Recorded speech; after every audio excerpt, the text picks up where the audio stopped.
Good morning, friends. This morning we're going to read Ada Twist Scientist by Andrea Beatty, illustrated by David Roberts. In this book, there's lots of rhymes. So what I'd like you to do is listen to the book 3 times, either today or this week. It doesn't have to be 3 times in a row, but good readers always reread. So you can either listen to me or you could go onto Epic and read it yourself as well. But the first time, just listen to the story. The second time, listen for all the rhymes. Remember, rhyming words are words that sound and end the same. Sometimes they're spelled the same and sometimes they're not, but they sound the same. And then the third time, when you listen to it, I want you to think about all the feelings that are happening in this book, because there's lots of feelings happening. Ada's parents have some big feelings, and Ada herself has a lot of big feelings as well. So this first time we read, just read and listen to the story because it's a pretty great story. All right, Ada Twist, Scientist. Ada Marie, said not a word till the day she turned 3. She bounced in her crib and looked all around, observing the world, but not making a sound. She learned how to climb and made her big break with trail of chaos left in her wake. She ran through the day, chasing each sound and each sight, and didn't slow down till she conked out at night. Her parents were frazzled, but tried not to freak as Ada grew bigger and still did not speak. Clearly, young Ada, with lots in her head, would have something to say when it ought to be said.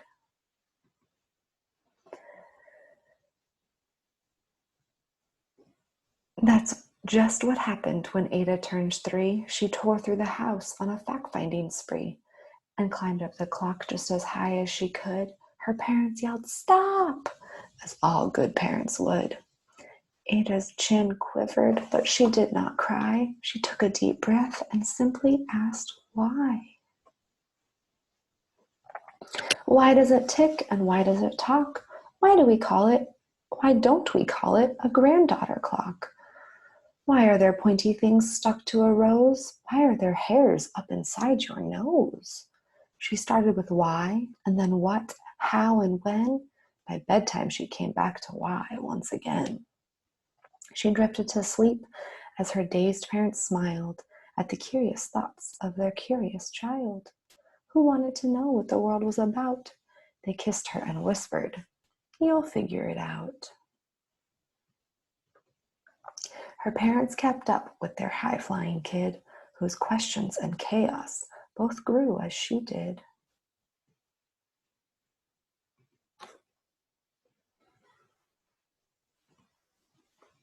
Even Miss Greener found her hands were quite full when young Ada's chaos wreaked havoc at school. But this much was clear about Miss Ada Twist. She had all the traits of a great scientist. Ada was busy that first day of spring, testing the sounds that make mockingbirds sing, when a horrible stench racked her right in the nose, a pungent aroma that curled her toes. "Zowie!" said Ada, which got her to thinking, what was that source of this terrible stinking? And how does a nose know there's something to smell? And does it stink if there's no nose to tell? She rattled off questions. She tapped on her chin. She started at the start where she ought to begin. A mystery, a riddle, a puzzle, a quest. This was the moment that Ada loved best. Ada did research to learn all she could of smelling and smells, both stinky and good. One hypothesis Ada thought could be true, that terrible stink came from Dad's cabbage stew. She tested and tested, but soon Ada knew it was time to come up with hypothesis 2. Hypothesis is a good guess, a smart guess. Then zowie, the stink struck again, just like that. Hypothesis 2, it's caused by the cat. The cat couldn't make such a stink on its own. It needed perfume, some fancy cologne. So young Ada tested. The test was a flop. She started again, but her parents yelled, "Stop! Ada Marie, to the thinking chair now. By the time we count 3. Enough, said her mother. That's it, said her father.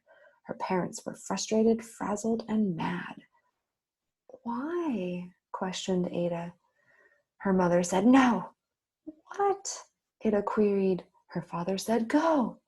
You've ruined our supper. You've made the cat stink. Enough with your questions. Now sit there and think. She looked at her parents. Her heart turned to goo. Poor Ada Twist didn't know what to do. Think about the feelings on this page. There's a lot of feelings going on here. Ada is feeling a big, big feeling. Her parents and her brother are feeling big feelings. Even the cat is having a feeling right now. Think about that. She sat all alone by herself in the hall, and Ada once more could say nothing at all. And so Ada sat, and she sat, and she sat. She thought about science and Stu and the cat, and how her experiments made such a big mess. Does it have to be so? Is that part of success? Are messes a problem? And while she was thinking, what was the source of that terrible stinking? Ada Marie did what scientists do. She asked a small question, then she asked 2. And each of those led her to 3 questions more. And some of those questions resulted in 4. As Ada got thinking, she really dug in. She scribbled her questions and tapped on her chin. She started at why and then what, how and when. At the end of the hall, she reached why once again. Her parents calmed down and they came back to talk.